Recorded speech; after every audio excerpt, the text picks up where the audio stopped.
Okay, cool. So we can go to the next slide. Great. So today's call is to give an update on the Internet Quality Barometer Project funded by Internet Society Foundation, led by Measurement Lab and myself. My name again is Lai Yi Ohlsen. I'm the research and data lead at Measurement Lab. And we can go to the next slide. So this is an overview of what I'll go over today.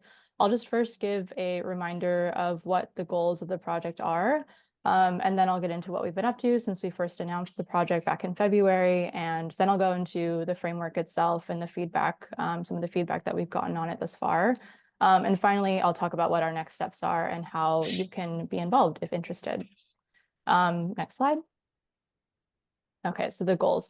The goal of the Internet Quality Barometer Project is to redefine internet quality beyond speed. And sorry, next slide.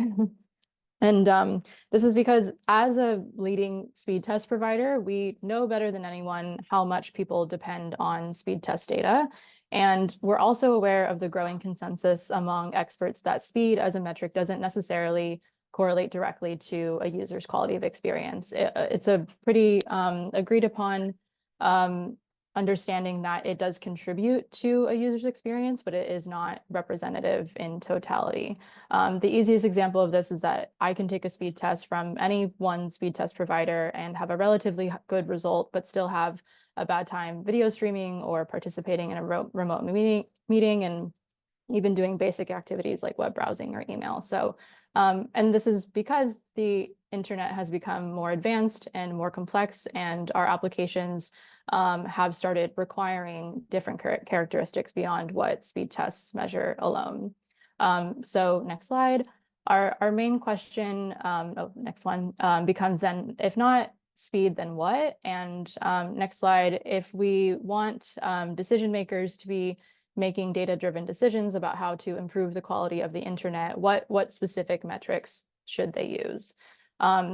Next slide. As a reminder of our audience, our primary audience are high-level decision makers, such as policymakers.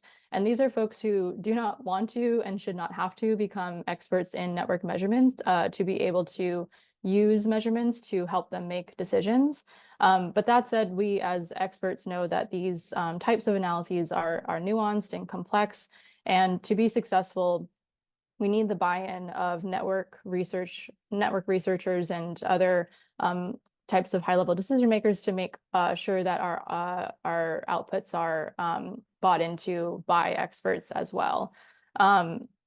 Next slide. Another just kind of framing what IQB is and isn't. So what it isn't right now is a tool for evaluating an individual's connection. It's also not a tool for collecting data at scale. But what it is it's a framework for interpreting existing data sets as they relate to internet quality. However, that doesn't mean that what we do in this project can't necessarily, we hope that it will lay the groundwork for these types of solutions in the future. So what we're trying to do really is provide, again, a framework and a rubric for interpreting what exists. And the idea is that it could, again, lay the groundwork for tools that are interpreting an individual's connection, as well as if you don't have the necessary data sets, become a tool for collecting it. But at this phase, it's just about interpreting existing data sets to help understand quality in aggregate.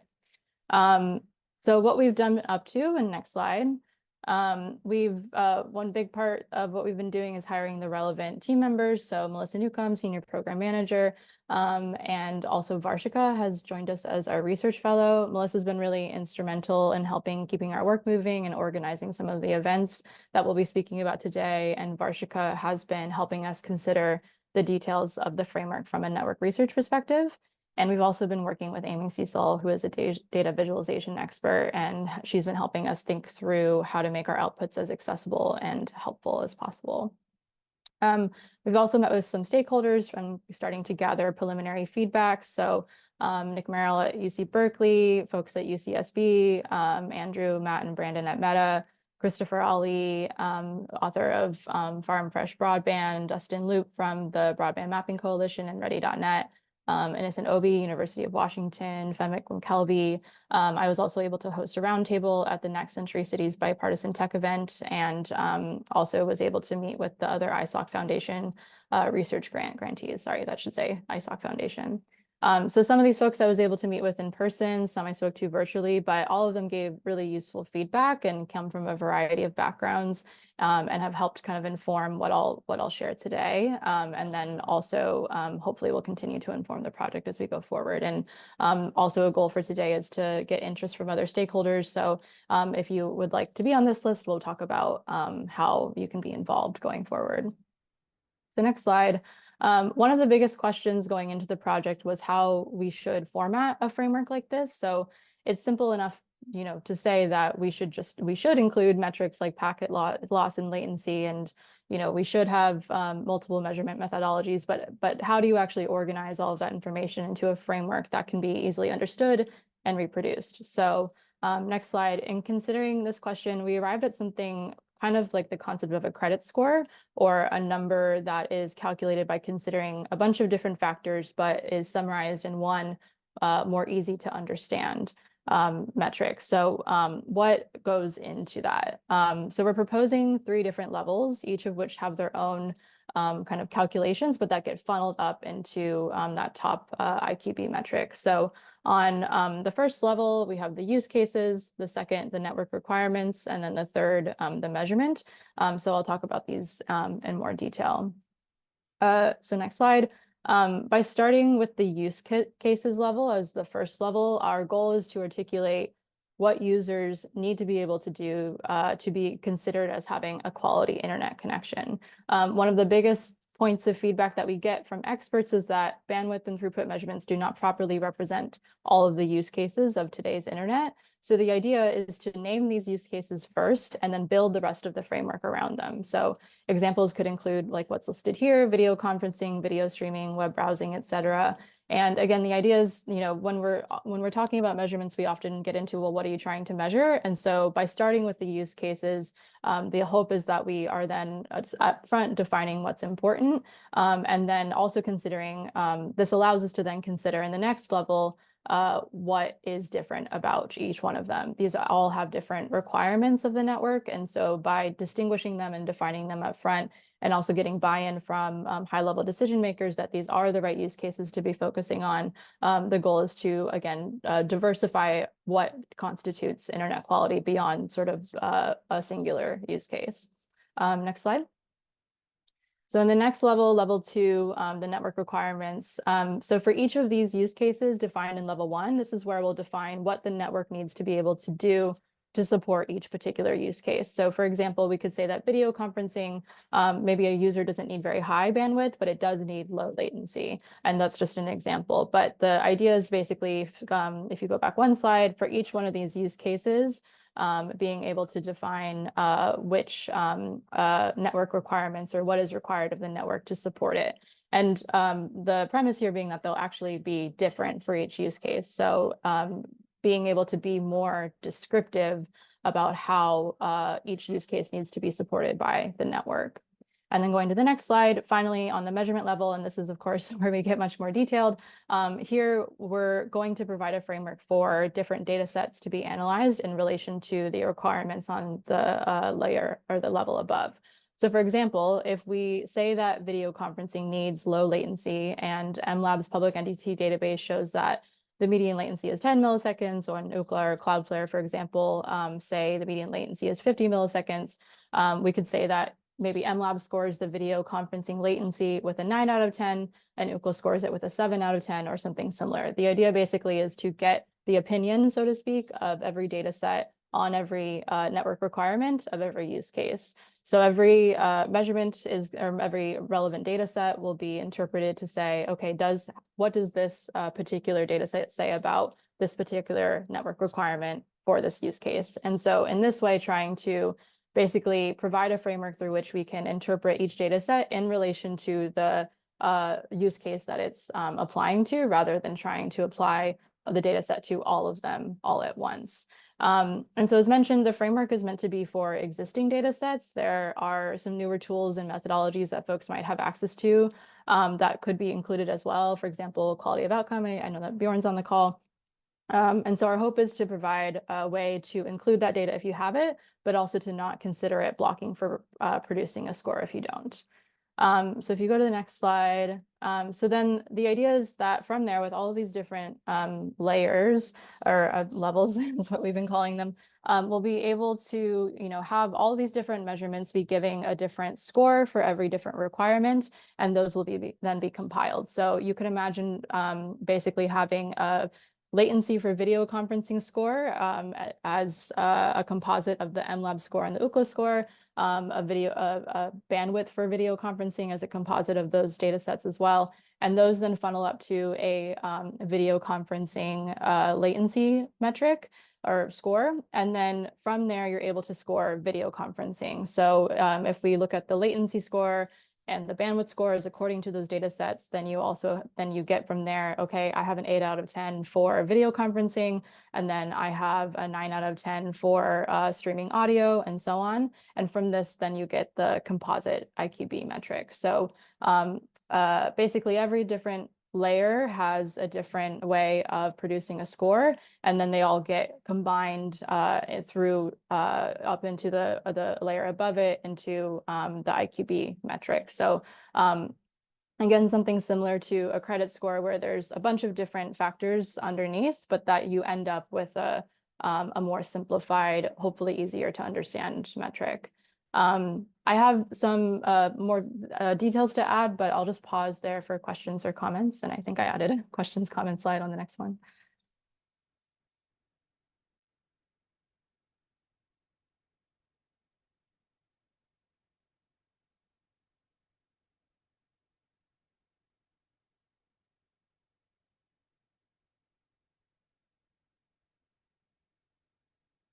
Anyone? Feel free to read it, just unmute or, yeah, go ahead.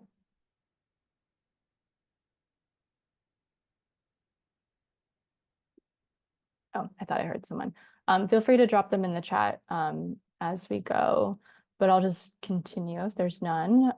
So on the next slide, okay, so if we can go into the next slide as well. So open questions, things that, in that short summary, we didn't necessarily cover, but might be coming to mind. So for the measurement level, I think there's a lot of nuances that we also want to be able to address, particularly, for example, a number of factors such as like the placement of servers or the way a methodology is designed, or how the data was collected, and how that affects test volume or bias. All of these things could affect then how relevant we think a particular data set is to a specific network requirement. So for example, NDT's data set might not be as relevant to the latency for video conferencing as another, as just an example.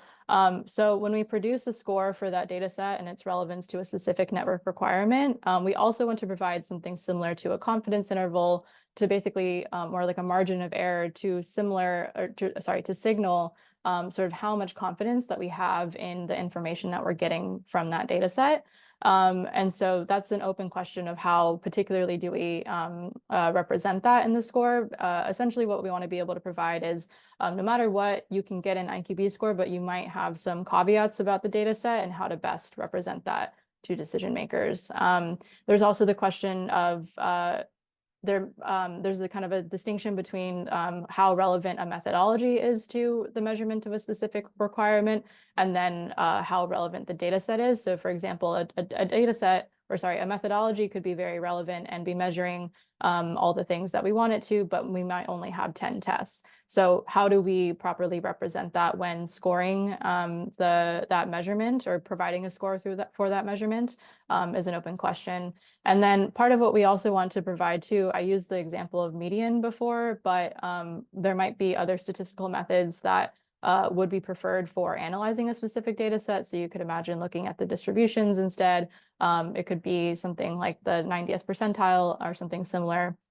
So providing a framework for how we analyze these data sets such that we can produce, or as a way to produce the score that measurement gives that network requirement, how to best do that are also open questions. But I did want to just note too that the goal here really is to, as much as we'll be evaluating the sort of relevance of each of these data sets, the goal here is to shift the conversation from speaking about the merits of any one methodology over another methodology, but rather instead provide a framework for using them all in relation to one another, and guiding which research questions they are particularly suited for. So on the next slide, the other open questions that we have, and just in terms of how we actually develop the calculations for this framework, on the very basic question of level 1 is, in the use case level, is like, what are the right use cases to include and which ones are the most important? This is something that we really want high-level decision makers to weigh in on. If we're going to be spending a lot of time getting very specific about how to measure these different use cases, we want to make sure they're the right ones. So what are the right use cases to include and which ones are the most important? And I see some hands and questions. I'll finish the slide and get to those. On level 2, our questions are, what are the network requirements of each of these use cases? That's just the most basic question. So if we agree that these are the things that are important, what are the requirements for a person to be able to do one of those use cases in a quality way?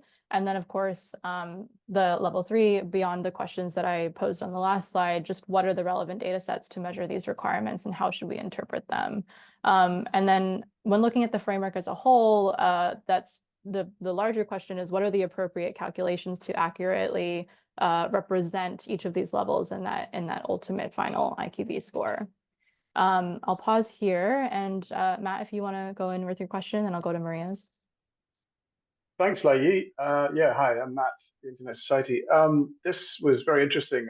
I wonder what the artifact that the project intends to produce is, and whether you might consider or have considered the idea of allowing the end user of an IQB application to be able to sort of tune these or weight these different components to their own sort of recipe, so that one set of judgments about what's important for a given use case doesn't have to be set in stone and can be fine-tuned later on by the user. Yeah, thank you for that question. It's a good one. The most basic format of the output will be just a document, a specification of how this framework is defined and how it can be used.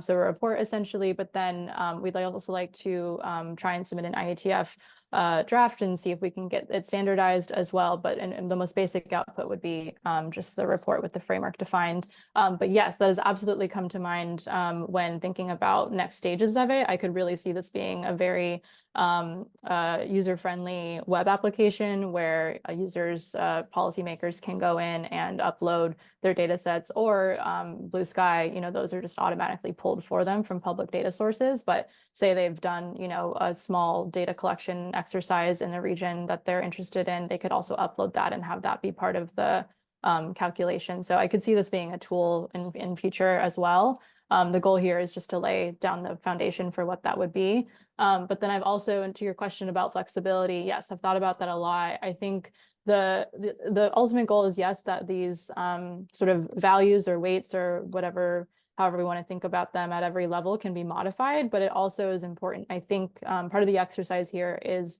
standardizing on what those weights are as a starting point, at least. So if you do disagree with them, maybe we can think about it as like forking the framework, but to at least provide kind of a definitive starting point for folks who don't really want to think about, those extra nuances, to have a starting place for interpreting these. Yeah. Cool. And I'm going to read Maria's question. Will the overall assessment be only point in time? Or are you also thinking across time? Something like Network X generally supports appropriate video conferencing rather than only for a measurement at a point in time. Yes, great question. So as part of the sort of conversation about, or the feedback gathering on that third level, the network measurement level, part of the question is basically how long should we be looking at in what time period should we be looking at the data for that particular data set? So I think that will probably vary on, how the data is being collected, but giving users of the framework basically, like, you should look at 3 months of NDT data, for example, or if you've been doing a specific data collection, a year or something like that, so that it can be clear what portion of that data set you should be looking at, and then figuring out then what that says about internet quality or about that specific network requirement. But the point being, to answer your, I think, question more directly, it should include definitely more than one data set, and more specifically, if possible, more than one test from a particular client as well. But those are the things that we are hoping to define in our feedback gathering sessions. Anyone else? Will data be released in a format ingestible for a site like Broadband Now? That's a good question. I think the goal basically would be for sites like Broadband Now to be able to use this framework. And again, the idea is that they're interpreting existing data. So this would be something that where they wouldn't necessarily, we won't be releasing data per se, but providing a way for users to interpret data that's already been released. So we would absolutely like to partner with folks like Broadband Now or cable.co.uk who interpret speed test data at the moment for a particular interpretation of internet quality, and provide them with a way of giving more nuance to that.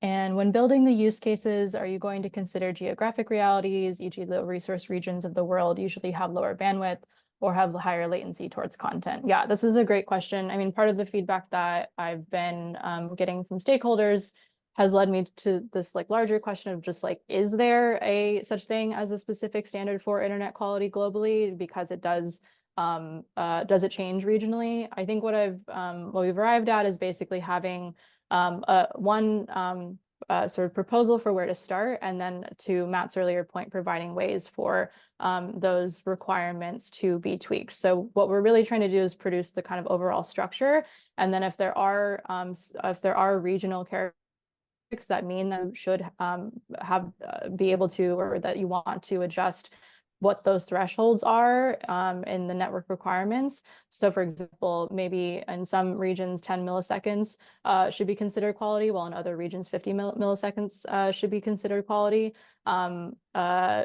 Providing the framework where you can at least know where that should be tweaked, but we'll try and provide a global standard for a proposal for a global standard to start from.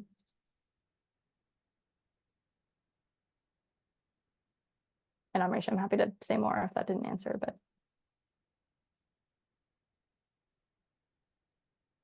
You answered my question. Thank you, Lai. Okay, great. Anyone else? These are all really helpful questions. Okay. I think, let's see. Yeah, so let's go to the next slide. If you're interested in providing feedback, things that we have coming up, you can go to the next slide. You can join a workshop. So in person in Barcelona, actually next week, I think we might, I should have asked Melissa before this. I think we still have room for our DC one in the next week, the week of the 19th. And then we're possibly planning a South America in-person workshop as well. So stay tuned for that. If you're in that region, please reach out and let us know so we can make sure to invite you. Also hosting a series of remote ones, or one or a series, depending on how many people, so that we can have as many people giving feedback as possible.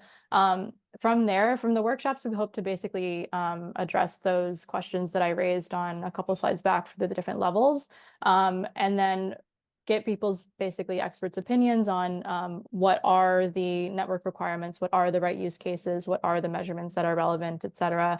And then from that, be able to have a first draft of the specifications and get feedback on that. And then we also, through that process, are hoping to develop a smaller working group on the formula development. From the workshops, what we expect and hope to get is more qualitative feedback about, again, network requirements and the use cases and the measurements, but translating that into a quantitative numerical formula is going to be a task. So we're looking for people who are interested in a smaller working group on translating into that formula. So if you're interested, you can be as simple as writing in the chat right now, or you could reach out to hello@measurementlab.net if you're interested. Any questions or thoughts else that I can answer? Our hope is, so we have the workshops throughout. Oh, the question was, do you have a sense of timing for the first draft feedback?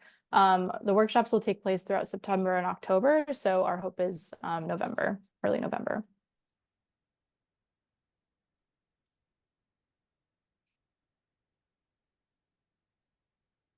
Thank you. Okay, well, if not evident, I can talk about this all day.